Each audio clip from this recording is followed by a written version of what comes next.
Yo, I've been encouraging artists in general, but especially now during this quarantine, to learn how to and equip themselves to record their own vocals. So I decided to go ahead and make this video about it and share that information for everybody.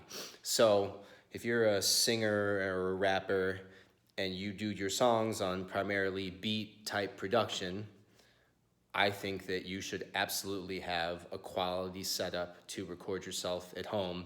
I've lost myself and will continue to lose myself thousands of dollars by pushing this on artists that I produce, by lessening myself in the engineering process and just doing more in the production and mixing, because it is such a powerful situation and position to be in, to be able to endlessly record your vocals on beats. Let's talk about the pros and cons of this situation. Listen, would it be super sick to record 100% of your music in a nice, beautiful studio? Absolutely. They probably have a more expensive mic than you're gonna be able to afford at home. They've got a room, hopefully got a room that's tuned, that sounds really good. It's quiet there, hopefully, because at home you're gonna have to manage things like background noise. So yeah, that would be great. But those studios cost, depending where you live, $50, $100, $200 an hour.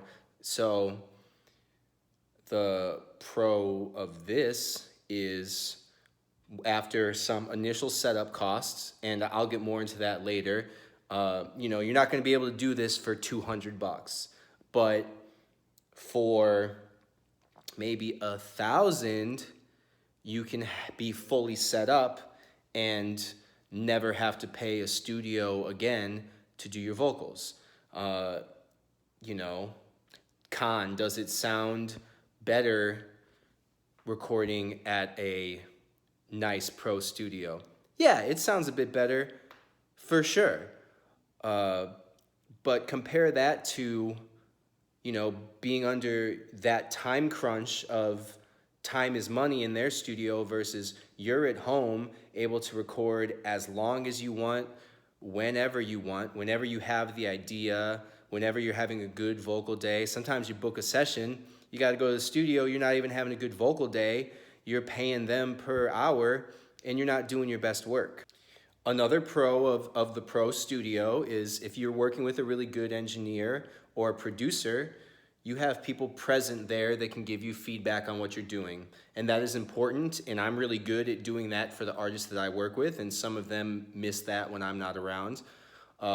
My retort for how to fix that is, since you have unlimited time on the mic when it's at home, you can do your vocals, send them to the people that you would have had in the studio with you to get advice from, if you can't just have them over to your house. Send it to them. They can give you feedback. You can re-record it and send it to them again as many times as you need to. I've worked in pro studios and I've got a ton of experience recording from home, and I just think it's way more advantageous to record at home at the end of the day. Now, you gotta put the effort in, and I'm gonna show you how, and you need somebody like me to do a great mix on the work you do. I'm not promoting that you get this set up at home and then you do some half-ass, throw it together. I've been learning to mix for the past year. You need a professional to polish it off. I've been mixing for going on 20 years. You can learn how to record yourself well quickly. It's not hard. You're not going to catch up with me on the mixing. Maybe in 10 years, let me know. Or maybe if you get super aggressive about it, in 5 years. But let's get into it. Okay, so here's my little booth set up in my loft. Sorry the lighting's not very good in here. Don't judge me for the video quality, just judge the information. So I just have a section of a room blocked off, and this divider isn't for sound. This is just to help me and my artists that come through kind of get into their own world. You can even close this off and make it like a door. But that's not even really a sound thing. The sound stuff is all here that I'll get into. So the main components that you need: microphone, pop filter, some sort of headphone monitoring situation, which is, if that sounded daunting at all, is very simple to put together. Obviously a stand for your mic, and then for your computer you need an interface. So this is a separate room. I have cables running through my apartment to get to the control room setup. I do that with quotes because it's, it's a laptop setup situation in the other room. And anyway, you want an interface that has a built-in microphone preamp. So microphone, pop filter, all the necessary cables, headphones, headphone amplifier, an interface, a computer interface, USB interface with a built-in mic preamp, and then your software, your DAW, your digital audio workstation. I'm not going to get into the software or the mechanics of how to record yourself in the software. I'm just talking about this equipment. So when you're recording in a pro studio, they're going to put baffles behind you. And the reason for that is they want to keep your vocals project. They bounce off this wall. They bounce back, bounce off this wall, and then bounce off into the mic. So they want to prevent that by putting a baffle behind you, which catches that reflection. But in a home environment, it's all about deadening the sound as much as possible, keeping the sound from traveling as much as possible. And a lot of people, that's why people try and do the closet booth stuff. I would not recommend that. I've had a closet booth before that was covered in really nice insulation. It got hot as hell within 5 minutes, and it sounded pretty decent because the reflections were completely deadened, but I wouldn't recommend that. You want more space. You do kind of want it in some sort of nook. I have this like kind of weird, I'm not even getting it on camera, but there's this like little nook in the wall of this room. So what you want for the home situation is you want stuff behind the mic.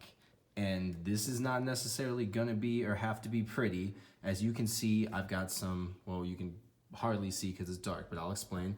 I've got some RLX foam, which I wouldn't recommend. I just bought it like over 10 years ago and had it. And this is a moving blanket. And I initially had some of it behind the mic and some of it against this wall. And I experimented and found that it all just sounded better stuffed behind the mic.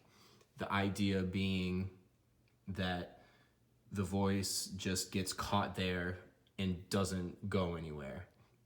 You can also, a good way to do it that looks really bad is to put a mattress up and put the mic up against a mattress, and that will keep the reflections from bouncing around. It's not pretty. It's not something I would do if I was in a real studio, but for home, this is what you want. So let's get into the mic for a second. I use and would recommend this Rode K2. Rode K2 mic. It's $700. And depending on where you're at, you're either like $700, or if you're like some audiophile gearhead, you're like, you're doing vocals on only a $700 mic. Well, in my time working in studios, studio I was working at, this is about 6 years ago, I had access to mics like the Rode K2 or a Neumann U87. Classic mic since like the 50s and 60s. It's a new one, which is considered inferior to a vintage one, is going to cost you over $3,000. So I went through a period where I would have my clients come to the studio. I'd have them record a section of the song on each mic, And then I would blindly have them pick which mic sound they liked better, just straight raw before doing anything processed to it. And 100% of my clients chose the $700 Rode K2 over the $3,000 something classic Neumann U87. The U87 is still a great mic, but for less than a third of the price, this Rode has a warm sound, and most importantly, it has a really crisp high end, which your amateur listener, or it's not a good way to put it, your everyday uneducated music listener that's listening to a recording, if they have any opinion on the recording whatsoever, they want to hear the vocals crispy. That's what they're listening for, a crispy high end to the vocal. And the Rode K2 has that naturally right off the mic. I have to work with the high end on it very little. You know, I don't have to add too much. A lot of times I have to make sure that it's controlled, not added, where I find the raw sound of something like the Neumann U87 pretty muddy, but clean and good to work with. There are options that you can get that are decent for less than $700, but I'm recommending that you do this seriously. And if you're going to be serious about this, you're going to need to spend about that much on the mic, about $700-800 on the mic at least. And you're going to have to spend maybe a few $100 on the interface with the computer if you don't already have that. You're going to need your software on your computer that's going to cost something, you know, and obviously you have to have a computer itself too. You do not buy some $100 mic. It's going to sound like garbage. It's going to have a constant hum in it. If you try and mix it, if you start compressing and EQing it, it's going to have an annoying hiss and ugly noise to it. There's some mics that I could recommend you that are around like $500 that I think you could at least get clean enough vocals on to have somebody to send to someone like me to mix. But I think you should really consider this Rode K2 or something in that range. But you're not going to get it $100, $200, $300. It's not going to be worth your time. So to recap the important part of the gear setup, do not cheap out on the mic. Do get something affordable, but not $100, $200. You want to pad behind the mic as much as possible to deaden the reflections. If you can, in front of and behind the mic, you want to have. But in my place, I just have it behind the mic, and I actually get some room sound in my setup. I mean, that's gonna happen, but you want to minimize that as much as possible. But I like the way it sounds. It sounds good enough to work with. So that's not a problem. So let's get into the actual recording. There are some skills you need to be able to record yourself. As far as just logistics, like I said, I'm not going to get into how software works. You're going to have to learn that on your own. There's a billion tutorials on YouTube for whatever software you go with. But one thing I do want to recommend on the software front is instead of, okay, I'm going to do the verse, and then you record a take of the verse and stop and go back and listen to it and then do another take. I will put the part of the song that I'm working on an infinite loop, and then do 10, 20 takes, whatever is, until it's feeling right. Collect those takes, then come back to the computer and then, playlist the takes and go through them and pick my favorite take or punch my favorite pieces together into a super take. I would recommend a loop recording situation if you're recording yourself more, or even if you're recording someone else. I've been leaning on loop recording these days too. It's just a lot it's a lot better flow than constantly start, stop the song, to just let, the song will just play for, in my sessions, sometimes for 20, 30 minutes. And I think that's a way better way to slip into the mode than to keep start, stop, start, stop. So that's my recommendation there. So some technical things. You want to be in, especially in the home environment. If this was a studio, I'd recommend more space with the mic. But for the home environment, you want to be as close to the mic as possible without popping the shit out of it.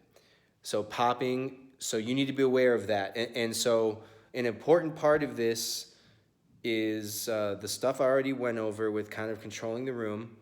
Now you becoming your own engineer, here's what you need to listen for. This is the most important thing. If you ignore everything I said about the setup and you're still gonna record in the middle of a wide open room on $100 mic, at least listen to me and take these tips so that you can get something that's salvageable. You need to avoid pops. That's what the pop filter is, that goes in front of the mic, but it doesn't magically eliminate all pops. You still have to listen for them. So pops are when you're, things like P's and B's, they pop, pop, pop on the mic when you're recording. So what that means is you're too close to the mic. But at home, we want to be as close to the mic as possible to eliminate as much room sound as possible. So you need to figure out, what I do is I find that spot and I set my pop filter to be where that spot is so that I know that I just put my face right up to the pop filter and that gets me in a good zone. I didn't talk about this in the pros and cons section I did at the beginning, but another huge pro of this home situation is set it and forget it. This is a setup that is tailored to you and how you record and your sound. So you want to get in a situation where your pop filter is locked in to where you want to be. You want to set the gain on your preamp to where you know it's not going to clip. If you ever hear that you need to record loudly, that is a carryover from analog tape. That's not true of 24-bit and higher digital audio. You want to record, you want your levels low. If this is the meter, fill that shit up 25%. You can boost it up later in the mixing. As long as your session is set to 24 bits or greater, you're not going to create noise by gaining that up. And what you're going to do if you're recording yourself and you've got the gain turned up is you're going to absolutely accidentally clip shit. And if you clip the vocals, there's nothing that can be done. That take is now worthless, or at least that part of the take is now worthless. Whatever is clipped, you can't use. It's unusable. Unless every once in a while you accidentally clip something and it sounds like a cool effect. So you want the set it and forget it. Get your pop filter where you know you're not going to get pops. Get your gain set to where you know you're not going to get clipping. And then what that leads to is now that your mic is set up the same at all times, you can punch stuff in that's 6 months old, a year old. I do it all the time. My artists do it all the time. So that if you change a lyric, you got a better lyric, so you're unsatisfied with part of a vocal take, but you like the rest of it, your mic is going to sound the same. As long as you can match your vocal tone to where it was, you can punch in whenever, and it still works. So going further on with listening to your vocals, make sure to, when you listen to them solo, when you're getting used to this, so that you can hear them without the music and hear the flaws, because there's gonna be flaws that you got to be really particular, is what I'm trying to say, because there's gonna be flaws that you don't hear up front, that once you send them to somebody, if I start mixing your vocal and you didn't listen very closely and weren't very particular about flaws, I'm gonna start mixing on them and compressing them. And as the vocals gain more clarity, which you need in the mix, it's also going to expose more mistakes and things like noise. So Like I already said, the pops. Now, things like room sound, you want to, if it's hot, blast that AC for 30 minutes before you get into recording, because you need to turn your AC or heat fan off before you record. You need to turn all ceiling fans off. Otherwise, when you send it to get mixed and I start compressing it, you're in the background of the shit. So shut the AC off, shut the heat off, whatever season it is and wherever you live. Um, what other background noises are avoidable? If you're in a situation where you can hear the street, I mean, unfortunately, to do this really well, you got to hopefully be in a situation where you're not like in a major city on a busy street corner. Because if you constantly got ambulances rolling by and cars honking and stuff, you're not going to be able to avoid that. So you're either going to have to be careful about which hours of the day you record, or find the part of your place that is the least exposed to outside noise. But this is one of the major cons versus using a pro studio. Really, I would probably say the number one advantage that a well-built pro studio has over this is they've made sure that you're not standing there on the mic and that there's sirens in the background and car rumble and stuff like that. So that's a concern if you have a tiny place. Also, if you have a tiny place and it's hard to make any noise in your apartment, it's going to be difficult to not piss off your neighbors and things like that. So there are some big limitations and considerations. But if you have or can get yourself just a little bit of extra space in a place that's not crazy loud, then use these tips that I've given you to be able to record yourself for free forever. Or maybe even for major tracks that you want to go to the studio, you want to invest that money, you want to have that team around you when you do it. But maybe less high priority tracks you do at home. Or if you even want to do all your vocals at the studio, then use my advice, get the cheap mic and stuff, and do your demos at home. You should always be, if you're using a pro studio, you should always be recording your home version of the song first to have it figured out. You don't want to be figuring it out on the studio clock. You want to be ready to get in there and smash it when you're on the studio clock. So take this advice to get some decent home recorded vocals. You can hit me up if you got questions about it. Please consider me for your mixing and mastering if you do this. You can look me up if you don't know about my work. I'm legit.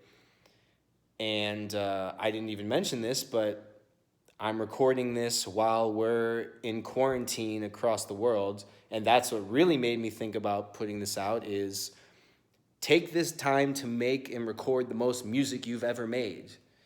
Don't sit around and watch Netflix. Let's use this time to get ahead of the curve so that when finally we're let out of the house, that you've got a whole stockpile of new music recorded. Or keep recording and releasing during this quarantine while people are bored and at home. So those are my tips. I hope they're helpful. Hit me up if you got questions.